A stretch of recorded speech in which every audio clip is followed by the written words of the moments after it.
Hello, everyone, and welcome to ACS Webinars, connecting you with the best and brightest minds in chemistry, live from Washington, D.C. I'm Michael David, and I am pleased to be your host for today's broadcast, which is being co-produced with ACS industry member programs, ACS President H.N. Chang, the ACS Board Committee on Corporation Associates, the ACS Committee on Technician Affairs, the ACS Division of Small Chemical Businesses, and the ACS Division of Business Development and Management. Today, we are continuing our series on how to start a business with a focus on 10 mistakes that one can make when starting a company.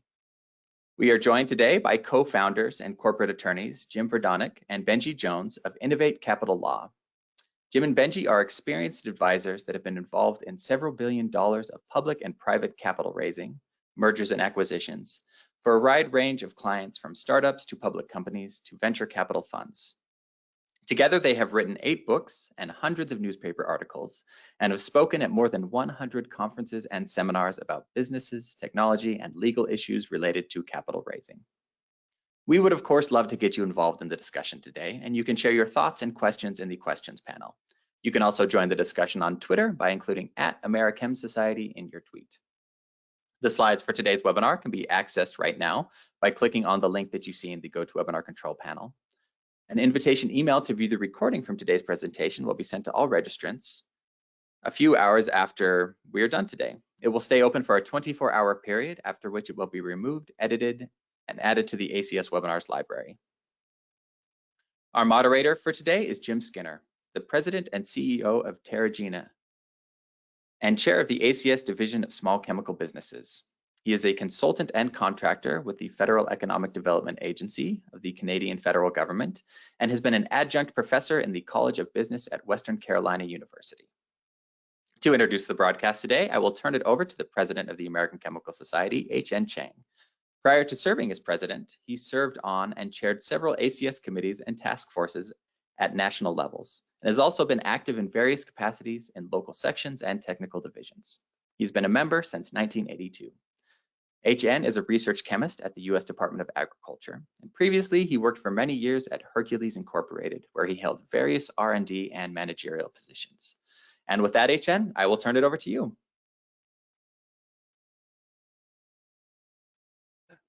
Well, thanks, Mike. It's wonderful to be in the webinar with all of you today. As ACS President, next slide, please. As ACS President, my platform is growth, collaboration, and advocacy. As we know, chemistry is a wonderful profession, but we need to grow and strengthen the global chemistry enterprise in order to remain successful. Some possible areas of growth include innovation, entrepreneurship and industrial engagement, sustainability and new frontiers, international collaboration, and continued public and government support. From history, we know that innovation is important to the growth of civilization and society.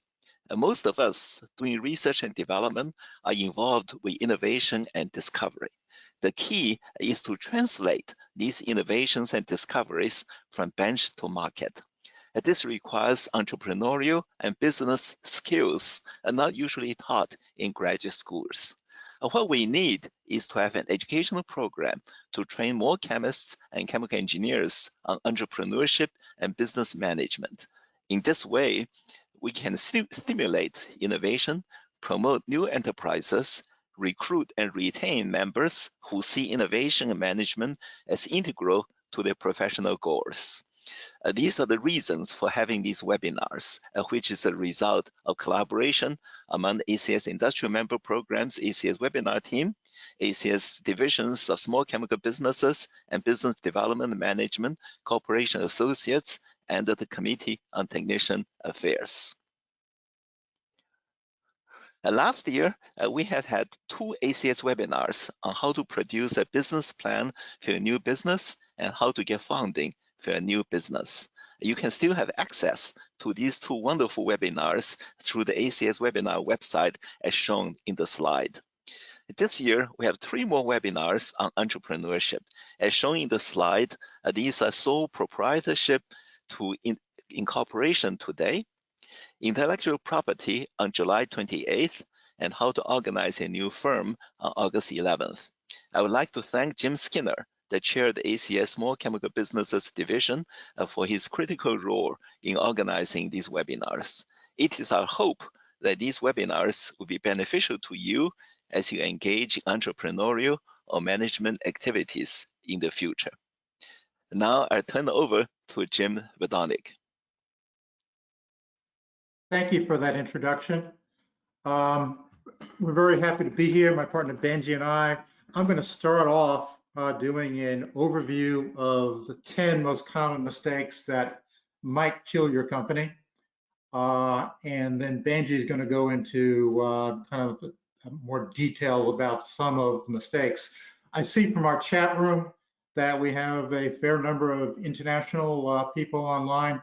Benji and I are U.S. Attorneys based in North Carolina, but we talk to attorneys all over the world, and it's really kind of amazing how even though the laws of different countries differ on specifics, it's amazing how lawyers around the world will tell us that their clients make the same mistakes that Benji and I find our clients making here in the U.S. So we think that although some of the specifics are U.S. oriented, the general concepts have an international impact. Okay, so I want to move on to our next slide, which just kind of lists the 10 things that Benji and I see most often in our practice. And a lot of these things are a mixture of law and business and technology. So let's take the first one on your slide, and people, okay? Benji and I are good lawyers, but we can't fix it if you make the wrong choices about who your founders are and who you're getting involved with starting your business, okay? We can help plan it if we get in advance, but choosing who your people are, you're going to be working with very closely, is kind of a critical issue. And unfortunately, a lot of people make mistakes. They get in over their heads. They don't know enough about their co-founders. Surprisingly, co-founders' families become very important. If you're quitting your job, you're changing your family economics. If your family is not supportive of that, that can lead to mistakes.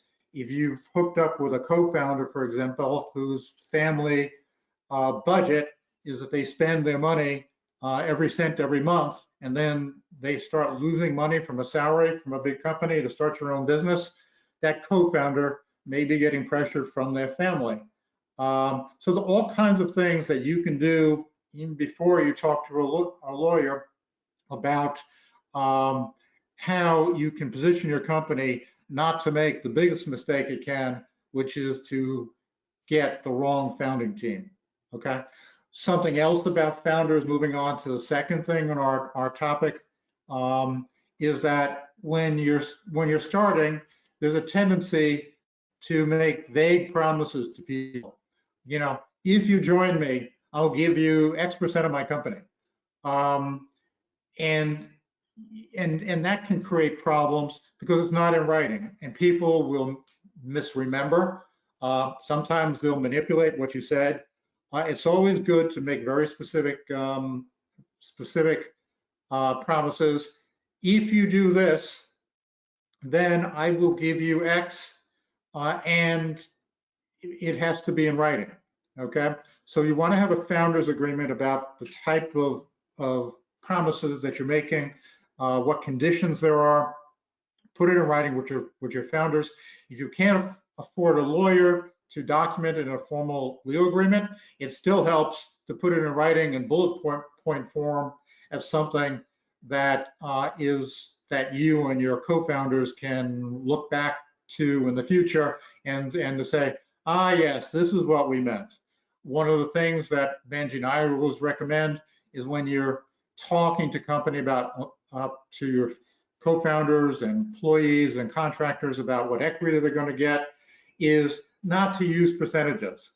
Say basically, I'm going to give you X number of shares, because percentages will change as more shares are are issued. So be specific, even if you're just documenting things informally.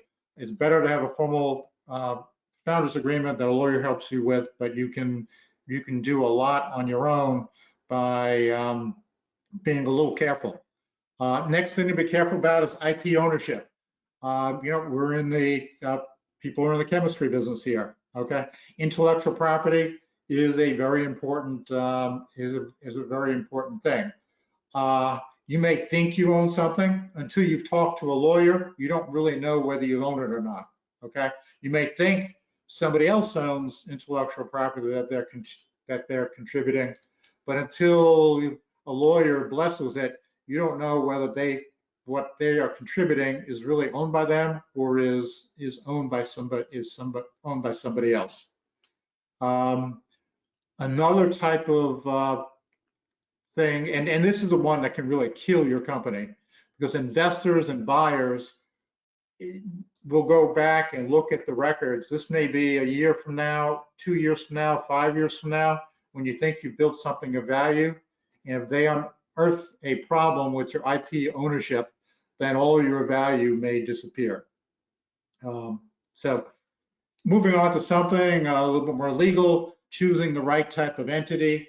Benji will give you the different types of entities that we have here in the United States. The main thing to understand is that there is no one size fits all. Your accountant may recommend a specific type of entity based on the people that accountant has worked with, but that's not a guarantee that your business is like the business that your accountant is used to dealing with. Likewise, your goals may be different, or your resources may be different. So this is a very tailored type of choice that Benji will get into in more detail later on. The next thing is, and this is it's a universal principle around the world. You may have done things right. You hired a lawyer to help you create your legal documents for your company, contracts and the like, and then you put them away in a computer folder or in a paper folder, and you never look at them. Okay, and you go about running your business. And then what you find out when you talk to a lawyer a year later is that you didn't follow the rules. And if you have an entity, following the rules is really, really important. So don't lock these documents up and never look at them before you start making decisions. Before you assume that you're doing the right thing, go back and look what you paid your lawyer to prepare for you to see that you're doing the right thing. If you have a question about if it's ambiguous about whether you're following the right procedure, email your lawyer or call them up and ask.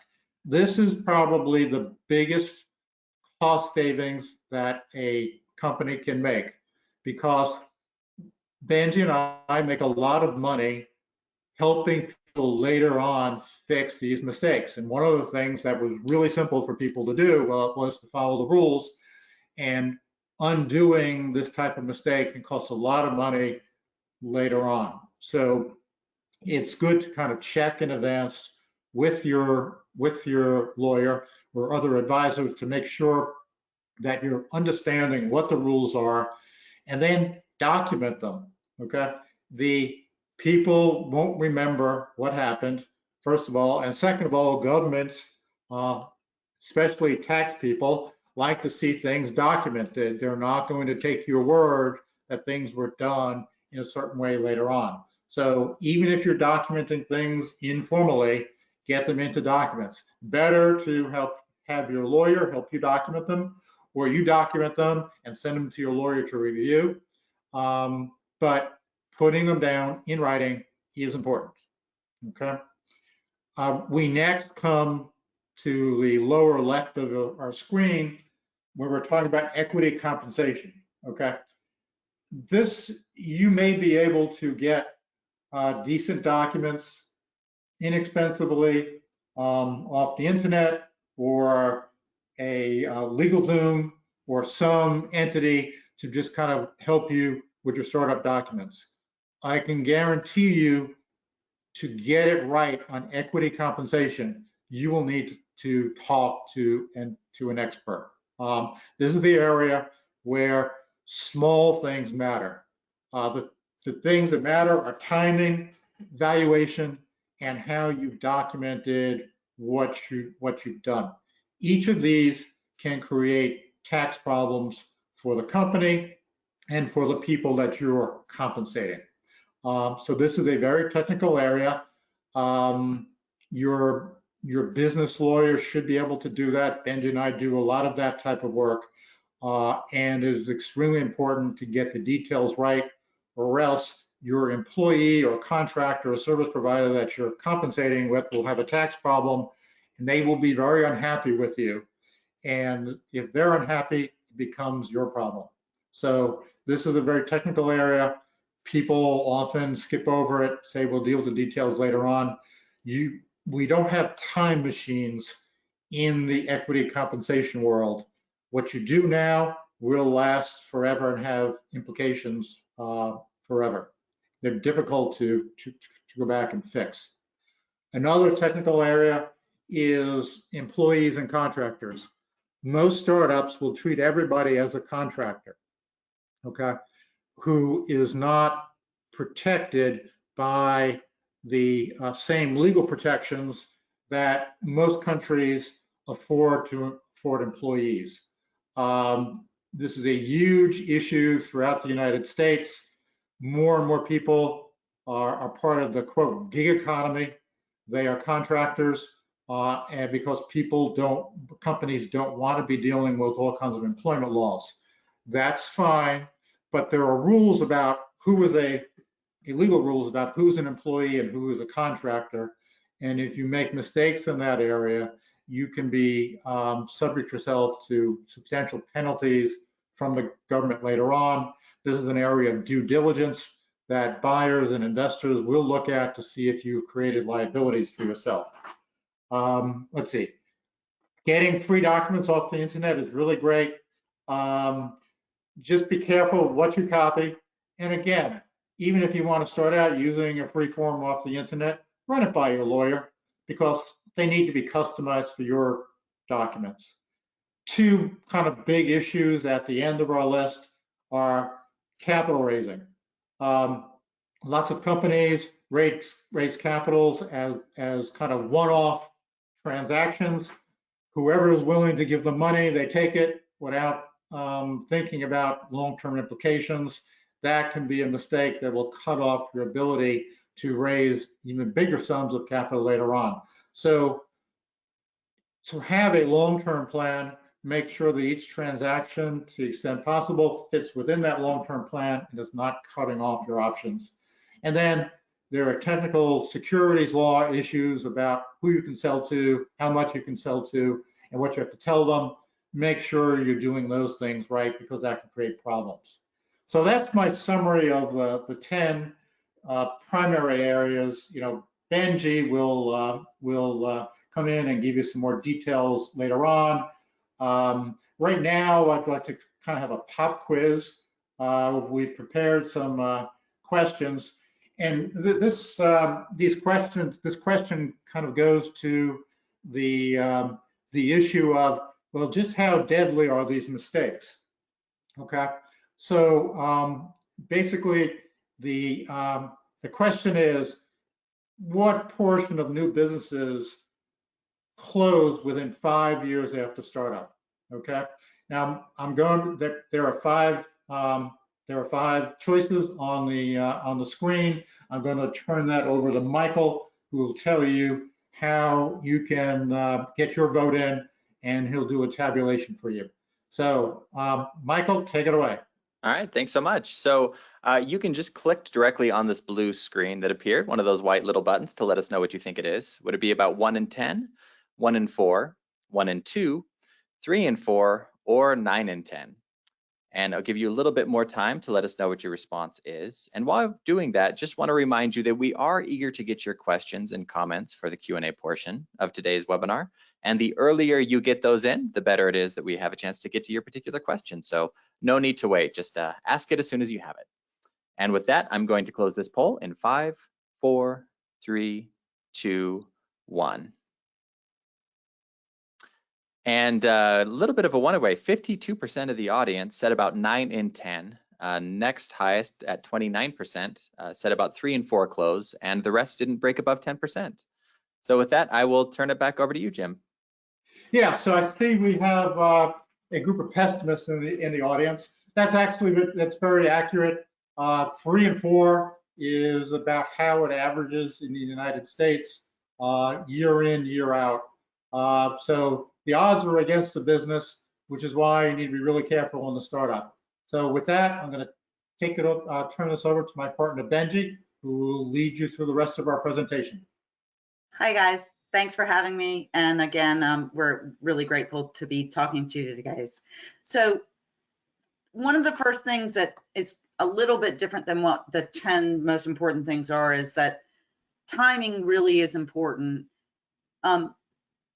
You can either wait too long before you end your company or you leave too soon. And so if you wait too long to quit, your employer, like maybe you're with a university and you've developed an idea, a product from your research, but what ends up happening is that your employer, your university, owns your invention and you have to negotiate how that works. Tech transfers, particularly in the United States, are pretty significant issues we have to deal with.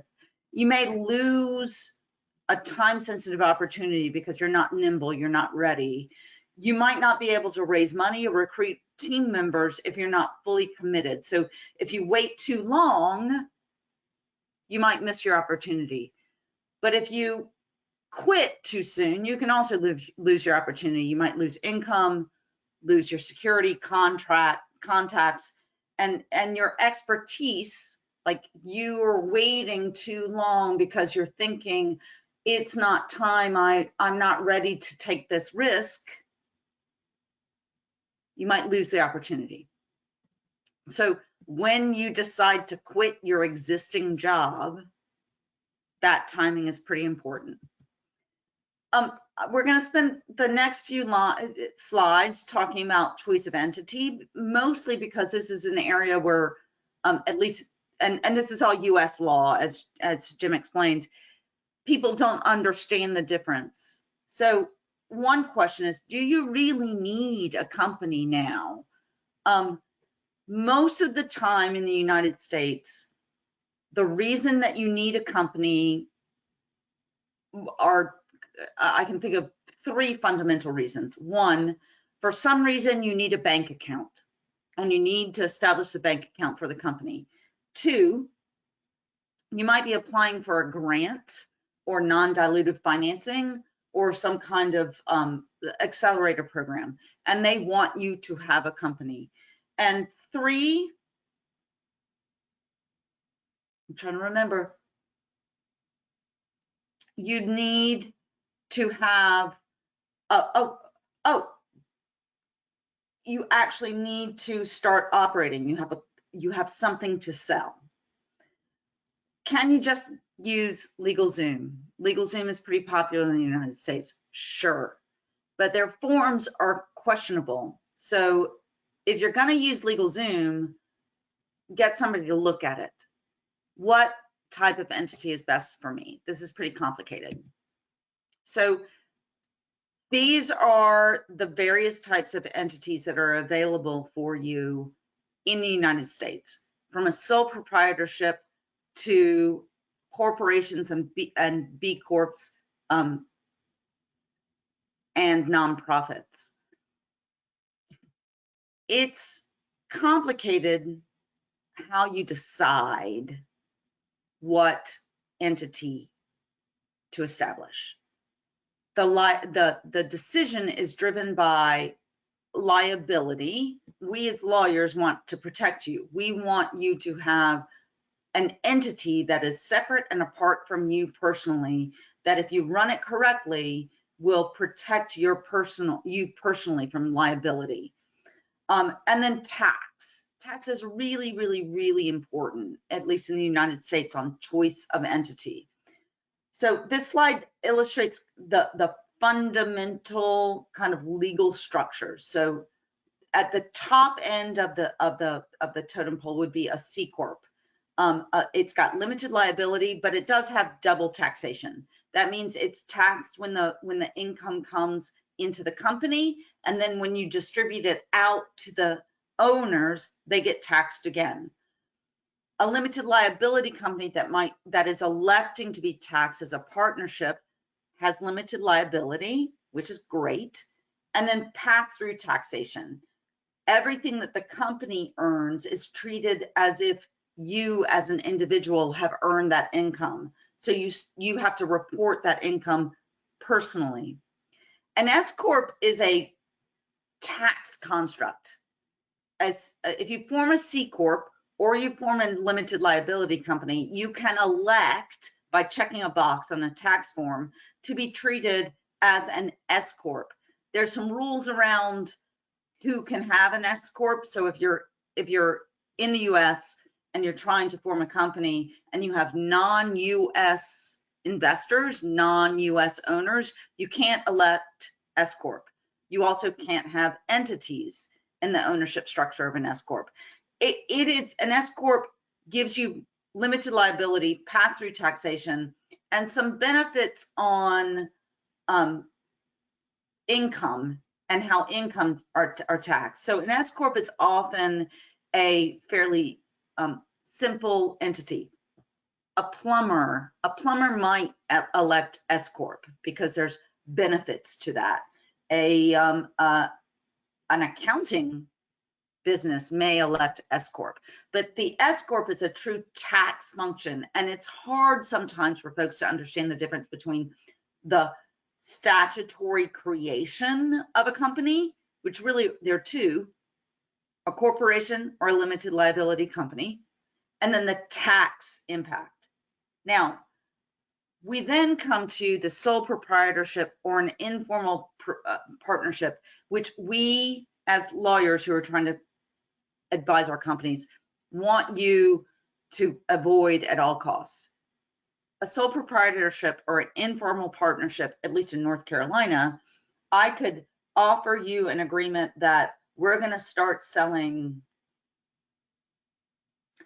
I don't know, houses at the beach together, and we shake hands and we're going to split the proceeds 50-50. If we have created a partnership, and we will be taxed accordingly, and we will be treated legally accordingly. So we want you to have an agreement in place, a written agreement in place that constitutes that.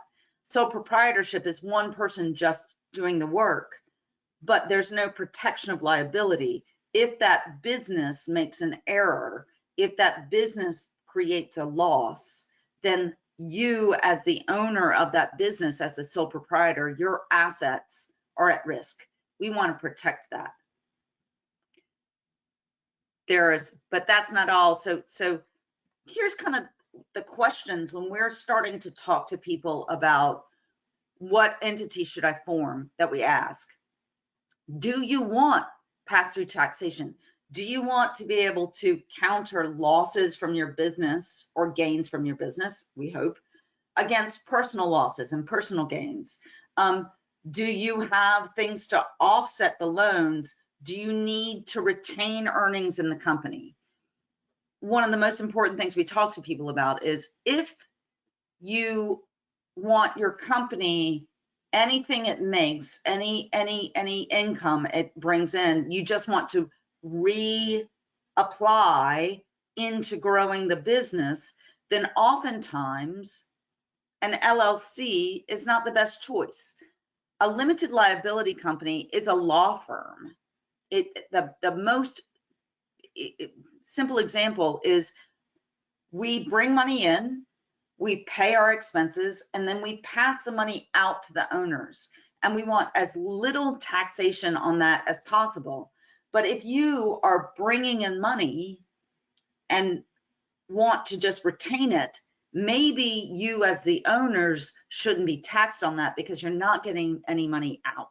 So we get the risk of passive income, at least in the United States, where the company makes money, you don't bring anything out of the company to benefit you, but you have a tax liability. So it's important to understand that. Also in the United States, the issue of whether or not you want to bring in outside capital, some investors care a lot about legal structure. That issue that I just mentioned about passive income, lots of US investors, angel investors, VCs, won't invest in a limited liability company because of the risk of the passive income issue. They also won't necessarily invest in an LLC because an LLC is a relatively new legal construct, and the standardization of the terms of what it needs to look like or should look like are less certain. I mentioned before, are any of my investors non-US residents or entities? That will affect whether or not you make an S Corp election. The next issue that's really important when we talk through formation questions is, do I want to give my employees equity? If you have an LLC structure, anyone who receives equity in that LLC is taxed, and it's taxed as a partnership, is taxed as if they're a partner. They're going to have to pay quarterly taxes or pay their own taxes on that. And certain people who are employees aren't attuned to that. If you're building a business and most of your employees are going to be contractors who are used to 1099s and they are gig employees and they understand the fact that they need to pay quarterly taxes, maybe that's okay. But if you're trying to get equity to run-of-the-mill employees, using an LLC can be challenging. How do you want to exit the business? Are you gonna retain IP and license it out, in which case maybe the LLC tax pass-through works?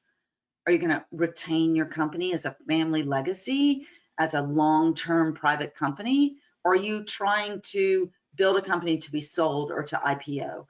All of these questions impact the decision of choice of structure. It's really about tax. I hate to say this, but it's really about the tax decisions. You need to both analyze the income taxes and the other taxes involved. And oftentimes and I've got just a little bit of time, so I'm going to speed through this, but there's been recent changes in the US law in 2018 that made the decision between a corporate structure and an LLC harder to understand and harder to make a lot closer because the double taxation hit is not as bad. So oftentimes we want people to consider all these issues, which may require an accountant to weigh in.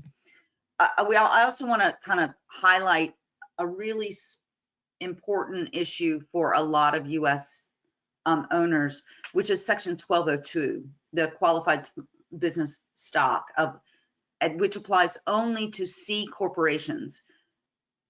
If you have held your stock of a C corporation for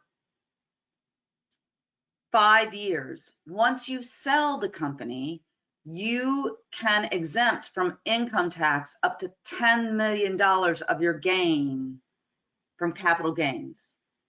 So this is a really important issue because of startups who are in the growth. We want to build, grow, and sell.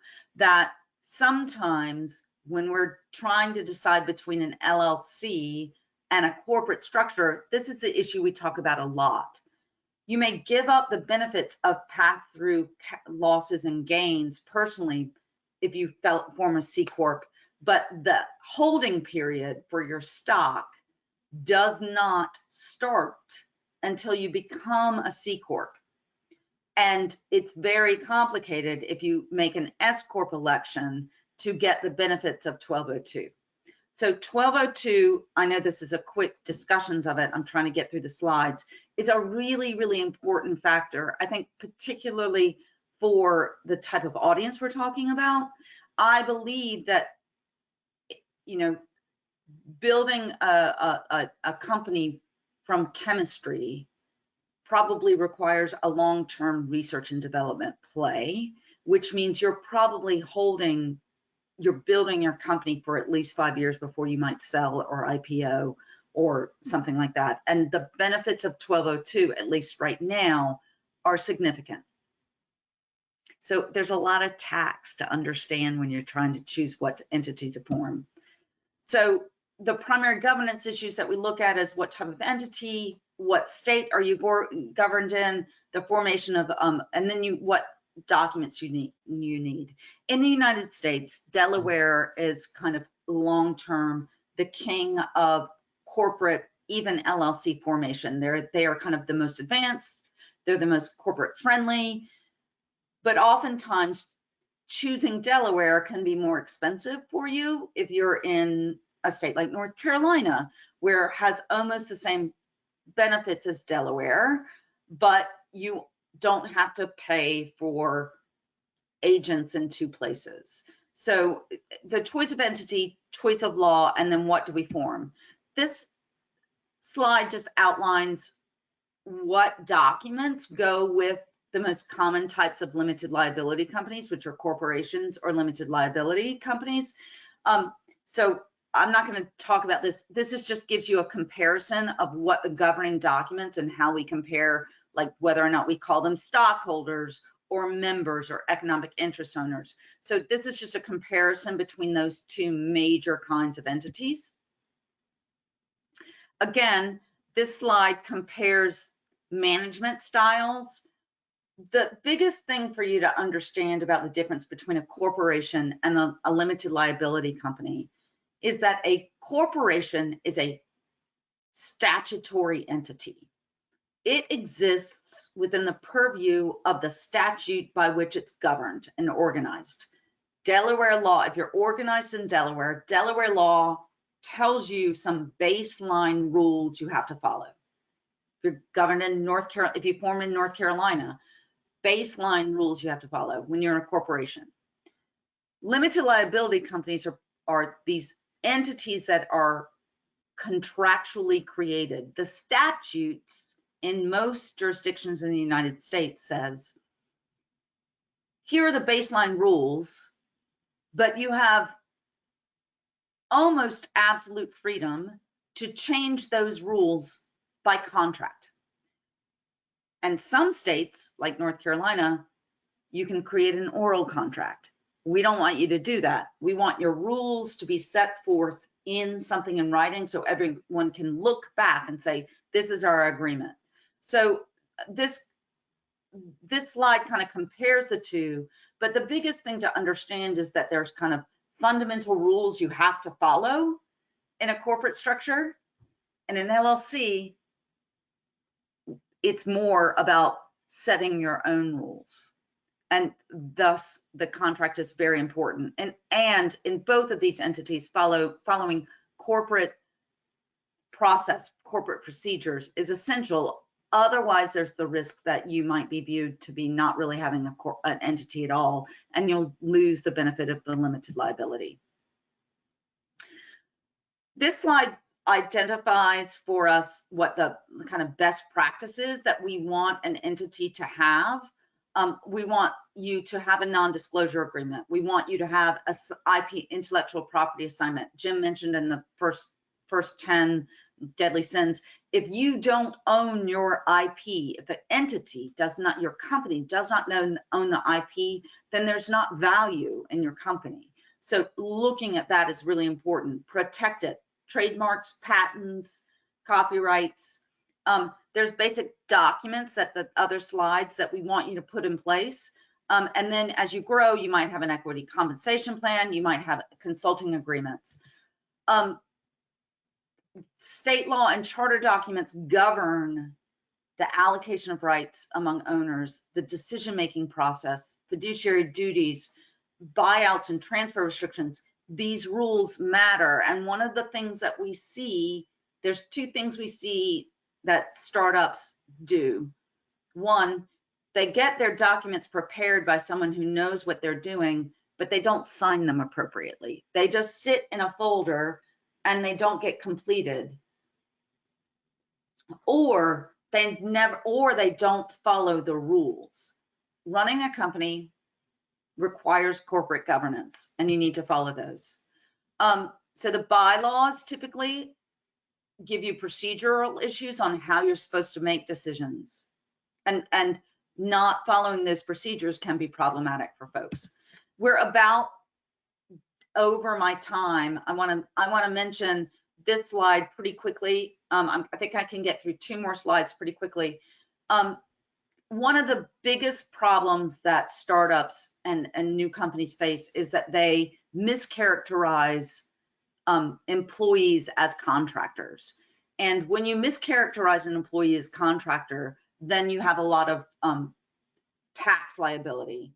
That becomes a problem when someone's going to acquire you. So it's really important for you to understand the difference between a contractor who has independent control over how they work, what time they work, where they work, and an employee. The more you put boxes around the way, the process, the time, the commitment of an individual towards a company, the more likely it is that they're going to become an employee, and you need to treat them as such, which means you need to pay them a salary. You need to provide them benefits. You may be able to, you need to deduct Social Security number and payroll taxes. So it's important to understand this issue.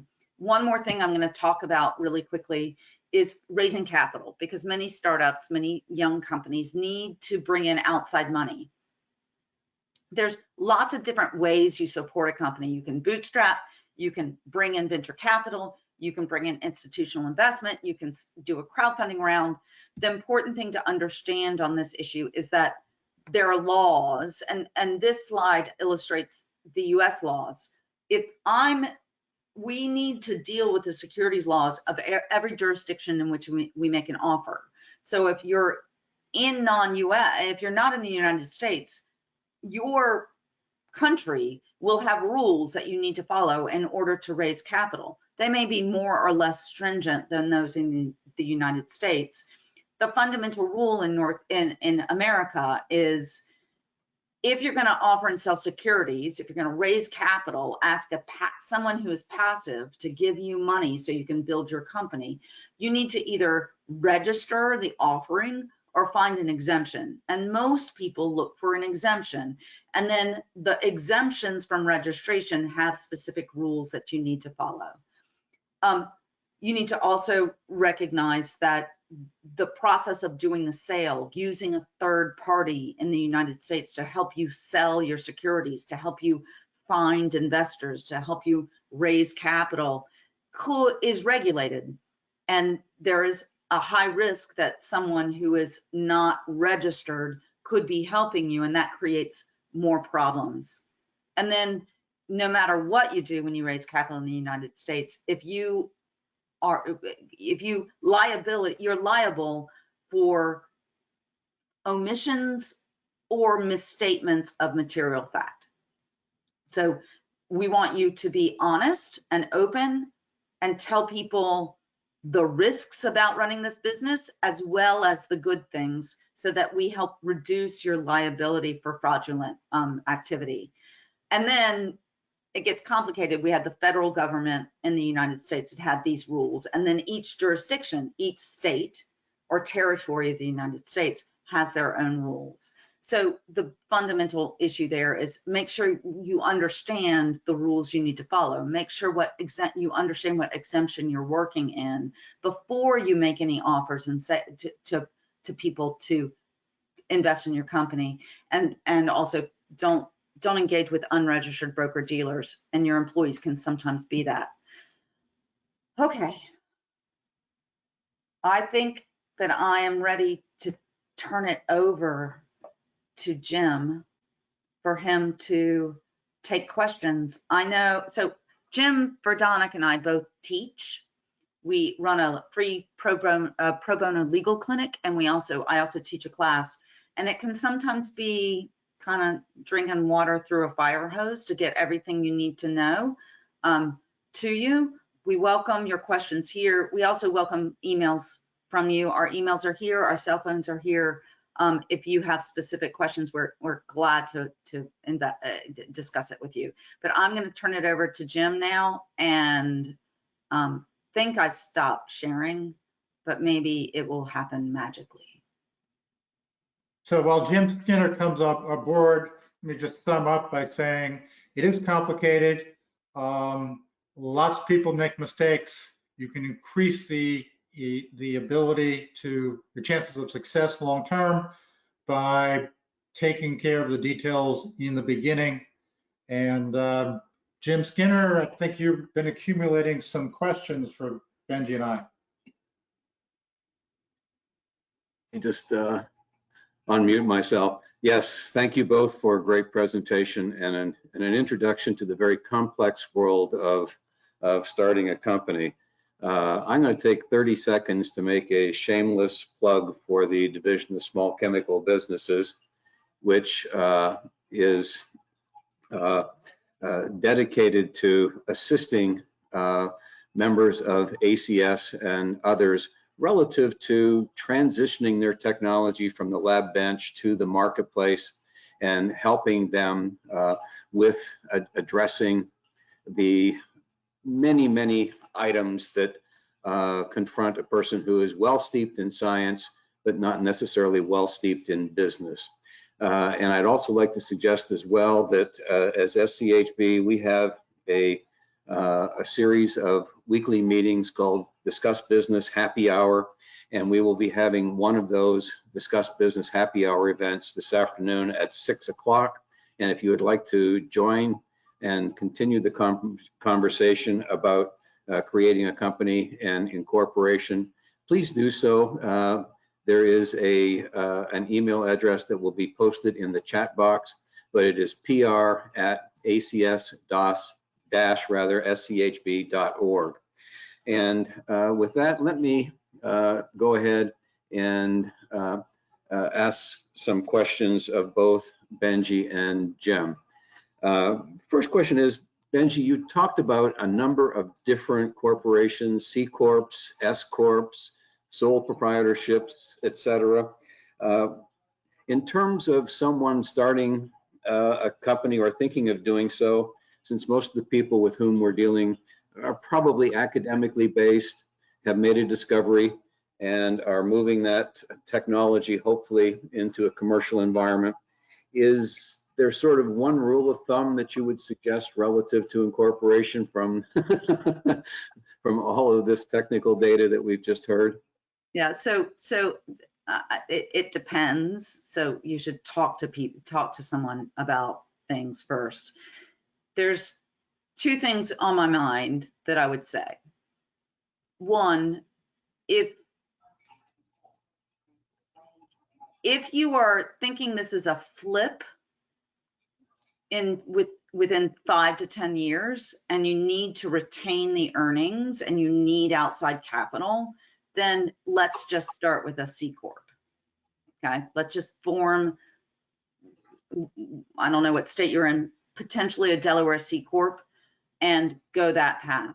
If you're not ready to check those boxes, or in particular, if you're planning to license out your intellectual property, so that means that the cash is just coming through your company and ultimately out to you, then an LLC is a good choice.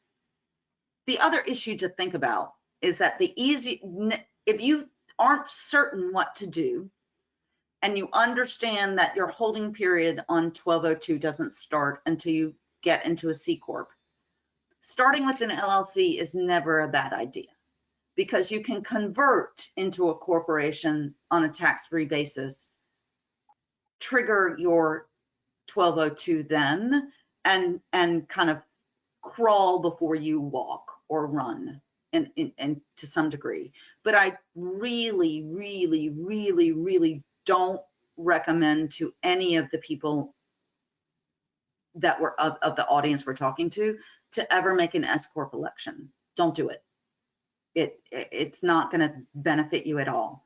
So either commit to the C Corp because you need to retain earnings, you need to use equity compensation, you need outside money, and let's start that holding period, or start with an LLC and crawl a little bit.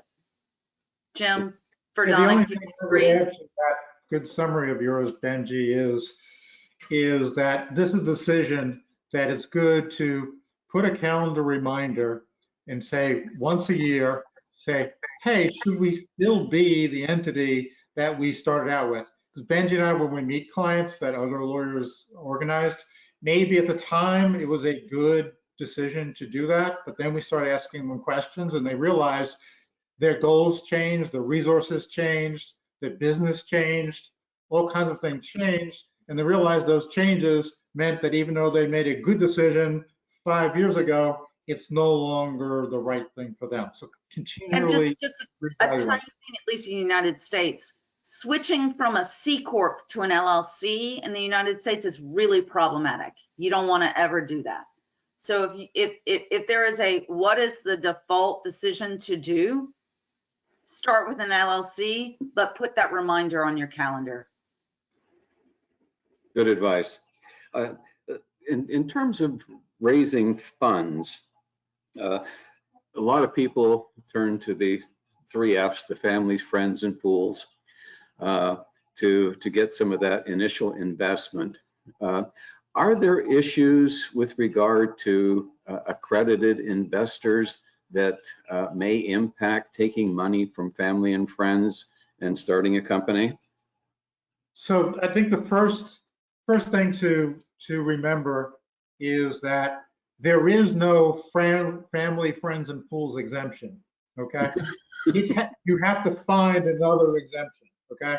Second thing is, it's really weird. I'll be talking to somebody and they'll be saying, what should we sell these people, and the most favorable thing to them, and then we say, but of course, later on, you're going to need a lot more money, and those investors are going to want these rights.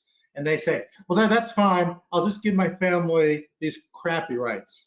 And then I'm just going to say, well, you're going to be sitting around the table with these people at Thanksgiving or Christmas or whatever, and they're going to see that a year later you gave investors all these great rights and everything. So do you want to be invited to Thanksgiving for Christmas? This is part of looking at things as a long-term plan, not just as an individual thing. You can get away with a lot of things in an individual capital raise that might not look so good in a long-term plan.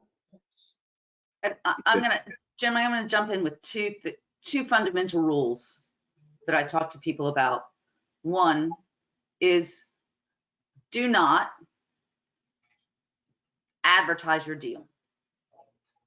Do not generally solicit. Do not tell the world, however you choose. Don't post to your network on LinkedIn that you're gonna raise capital. Don't post it on Facebook. Don't stand up in front of your group of friends in a family reunion or a high school reunion, because that activity, the public announcement of the intention to sell capital, is extremely regulated in the United States. And if you don't know what you're doing, you have made it really hard for me to fix your problem, first of all. Second of all, understand the difference between the, lack of a better word, caste system in the United States about capital raising. There are 2 classes of investors in the United States. Accredited investor. Who is that? A wealthy, sophisticated, experienced investor. Then the other class, everyone else. And they are not treated equally. We assume that anyone who is not an accredited investor does not know what they're doing and needs to be spoon-fed information, and you need to follow the rules. So understanding whether or not your friends, family, and fools, if they are not accredited investors, you're walking down a dangerous road that's complicated. More importantly, it's expensive to do it right. I would just add that there are about 15 million accredited investors in the United States, out of 300 plus million people. So there are a lot of them. Finding them is difficult. Not everybody knows them. Some people know more accredited investors than others. So it's not an even playing field in that respect. But selling to unaccredited investors is more expensive and can create greater liability issues. And there's paths to do it. There's ways to do it. You just need to talk to someone about how to do it, right? If you don't talk to someone about, can I do what path do I need to be on? When Jim and I talk to people about raising capital, we ask like 4 questions. How much money do you want to raise? How are you going to communicate with your investors? Do you know whether or not you want or need to bring in non-accredited investors? And how much disclosure about your company are you willing to provide these people? And once we talk about those 4 questions, we know where they need to be. We know what they need to do. But it used to be that there was only one path. Like about a decade and a half ago, we did it one way. Now there's 6 ways, which requires us to talk a little bit, but also requires our clients to slow down a little bit and understand that there's options, but that pathway, you have to stay on the path. And if you veer off the path, it can get dicey. Excellent, thank you. In the minute or so that we have left, then in terms of raising capital, what should we do? 1 is have a long-term plan. 2 is recognize that most people underestimate the amount of time and money it will take to implement their plan. So there's this there, and you can get into big trouble if you raise too little money to achieve your goals, because then you will invite investors into your company and you will go out of business. Remember, we said 3 out of 4 companies go out of business within 5 years. It's one thing if it's just you and your co-founders who are out of business in a company. It's another thing if you invited 30 of your friends and family into your company and you go out of business. So raising enough capital and thinking of it like it's a ladder. You always want to know if you bring people onto rungs 2 and 3, how are you going to bring more money into rungs 4, 5, and 6 so you build a company that has value and a successful effort exit strategy? Beyond that, it gets too complicated for me to get into details. Okay, with 1 minute left, Benji, a closing thought, and then Jim, a closing thought. My closing thought is you really should talk to people who are advisors. I know it sounds expensive, but doing it right the first time is so much more important so much easier than trying to clean it up. And there's tons of advisors who want to help you in a situation where we work together on a win-win situation. We have expertise, you have needs. Don't not talk to a lawyer or to an accountant, because the expense associated with the mistakes you can make are significant. Jim? Yeah, I guess the thing I started off talking about people and co-founders and the like, and making sure you've got the right team. I can't overstress the importance of that, because your lawyer can write up documents, but documents are hard to enforce. If you disclose things to somebody who's untrustworthy, even the best non-disclosure agreement is not going to protect you. So this is a business is a combination of people, business principles, technology, legal principles, accounting principles, and getting that mixture right is the secret sauce to being one of those one out of four companies that survive and prosper. Excellent, thank you. And I'll just say in closing, thank you so much to both of you for sharing your wisdom with us today. For you folks attending today, we have another session a week from today on intellectual property with a very skilled IP attorney, and 2 weeks from today we'll be talking about organization structure, which gets into a lot of what both Benji and Jim Vardonik have been talking about today. And Mike, I will turn it over to you. Thank you. All right, well, thank you all so much for joining us and sharing your wisdom with us today. I just wanted to let all of you in the audience know the webinars that we have coming down the pipeline. You can join us tomorrow as science communicator Bill Doria discusses how to apply research findings and improve your ability to communicate your science with the general public. Next Wednesday on July 28th, as Jim just mentioned, you can join us for the next part of the Starting a Company series featuring Ken Sibley, who will be here to teach you the basics of intellectual property, how it must be protected, and the importance of a filing date. Finally, on Thursday, July 29th, we will be joined by Punit Seth, the Vice President of Medicinal Chemistry at Ionis Pharmaceuticals, as he discusses the general principles for the delivery of RNA-targeted oligonucleotide drugs. We would love to hear what you think about our program, and you can reach out to us through the ACS social media channels on Facebook, Twitter, or LinkedIn, or by email at acswebinars@acs.org. We are curious to hear what you thought of today's broadcast, and a short survey will pop up directly after the webinar that will take just a minute to complete. Also, remember that an invitation email to view the recording from today's presentation will be sent to all registrants.